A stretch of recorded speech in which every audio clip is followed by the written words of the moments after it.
Hey everybody, it's Gretchen, and it's a very special episode of Novel Noms. Last week I did a live Novel Noms kind of Q&A kind of thing where you guys kind of came in and hung out with me and Blog TV, and we answered some questions and we talked about Thanksgiving and food and all kinds of wonderful things. I filmed the whole thing, and I just wanted to put kind of like a highlight reel up so you guys can see answers to questions about your Thanksgiving meal. And if you have any more questions, put those below, and I will be answering those all day. So here it is. Hi! I am such a fail right now. Hi, everybody. Are we ready to cook? Let's cook. Okay. If you have questions, Thanksgiving questions, general questions, if they are answerable, I will answer them. If they are not answerable, I will laugh and pretend like I know the answer and then do my famous, I'll get back to you on that. Let me tell you right now, people like to get crazy with the whole turkey situation, okay? So, listen. I think that you should do a fresh, free-range, cruelty-free turkey if you can afford it. If not, get the best that you can afford. And then I have done both. I have brined turkey and not brined turkey. I didn't really notice that big of a difference, to tell you the God's honest truth. I think if you season your turkey really well, it doesn't really matter. What else is going on? Does anybody have any interesting or just any Thanksgiving traditions? Like, what do you make besides the usual? If I divert from the usual Thanksgiving, like turkey, stuffing, rolls, mashed potatoes, green bean casserole, gravy, that's pretty much it. And then I kind of add my own little extra. Like, I think this year I'm going to do some roasted Brussels sprouts. And I'm also going to make monkey bread, which if you've never had monkey bread, but I'm going to do a savory monkey bread with garlic and herbs. It's going to be delicious.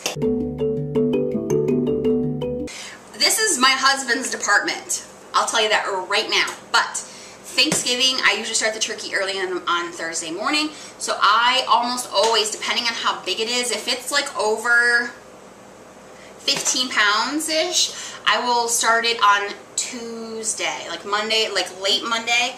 I'll leave it in a water bath in the fridge, and then I'll put it out during the day and until it's all thawed out. Because I'd rather have it thawed out ahead of time. It'll be okay. It's thawing out slowly enough that it's not going to like spoil just because, you know, it's sitting out there.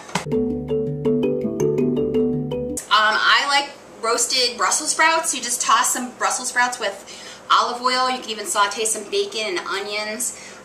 Put some sage in there or some other kind of yummy herbs, and that's a yummy side dish. You can make look up corn pudding. Holy crap. Somebody mentioned spaghetti squash earlier. I actually really, really like spaghetti squash, and I will, in a like a saute pan, get some cherry tomatoes, cut those into like quarters, and throw them in a pan with just some garlic and some olive oil and some onions and some herbs and things, and then I roast the spaghetti squash, and then you just mix it up with a little bit of extra olive oil, some Parmesan cheese. That's a lovely side dish. And the whole cranberry sauce thing, some people make their own. Some people enjoy the plopping can with the cutting and the... I prefer the fresh. I enjoy the stuffing in the bird. That's how I like it. But I always put stuffing in the bird, and then I save some stuffing, and I'll put it in. I'll put a little bit of extra egg in it to kind of keep it together better, and I would put it in some sprayed muffin tins, and so I have like what do you call it? Stuffing muffins. I know. Stuffing muffins, and they get all crispy, and that way everybody loves the crust of the stuffing, so the dressing, so it gives like the crust to everybody. Plus, when you have leftovers, it's so much easier to keep those in like a little bag in the fridge. Egg challah bread. I love challah. Yes, and actually, if you go back through my videos, I did a video. I think it was poulet poulet à Porto. I don't speak French, but it was one of my Julia Child recipes that I did, or episodes that I did, and it was really, really, really, of course you can post that, Debbie. It was really good, and you can use the leftover turkey. This is great for the leftover sweet potatoes. You can also make the ravioli episode I did. Use your leftover turkey, sweet potatoes, mashed potatoes. You can put all that in your ravioli. Add a little cheese maybe. You know, I do the bountiful baskets where we get fruit and veggies and things. I got the extra, it's called a Hostess pack. My husband was very upset that the Hostess pack did not include Twinkies. I had to explain to him that it was a Hostess, not a Hostess Twinkie or a Hostess Ho-Ho or something. But in my Hostess pack, I got, think of the song, the Simon and Garfunkel song. I got parsley, sage, rosemary, and thyme. You know what? If you're intimidated by like spices and things, go to the store, find, look, I even have one in here. Poultry seasoning. It's got everything in there. It's got coriander, black pepper, parsley, sage, rosemary, and thyme. It's all in there. The day before Thanksgiving, my husband and I really like to prepare food together. It's like our fun little thing, especially Thanksgiving.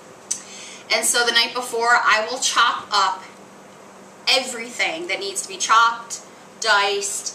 The bread's ready, the celery, the onions, all the herbs are ready. So all I have to do, and I even will make like the green bean casserole, I will make that ahead of time, just so it's all ready to go. Because, you know, Thanksgiving you should be able to enjoy your day. Things that my co-op sells is some nice whole grain bread. I don't know if this is honey wheat, I think it is. But I will freeze it because you get like 3 or 4 loaves or 5 loaves for $10, which is crazy, and it's really good quality bread. So I'm going to thaw this out, and then I leave it sitting out, like lay out all the slices on a cookie sheet, and I'll leave it out for like a couple of days because it makes it that stale consistency, which is going to give you a non-mushy stuffing. And so that's what I use. But some people, you know, the breadcrumbs or the bread cubes you can get in the store, those are fine because they're already stale. Forget the one, don't worry about getting one with the little pop-up silliness, because I think that is pointless. For, you know, a couple bucks you can get a thermometer, you know, the little kind you stick. You just want to stick it into the thickest part of the breast, like in through the breast. And this is actually, I have a digital timer that I use, and it's great because it's got the cord, so I can put this on the counter and then just stick this in the bird and it will tell me what temperature it is. But there's usually a chart on your turkey. You can't go wrong. But here's the clue, or here's the key. Look, poultry, 170 degrees is cooked.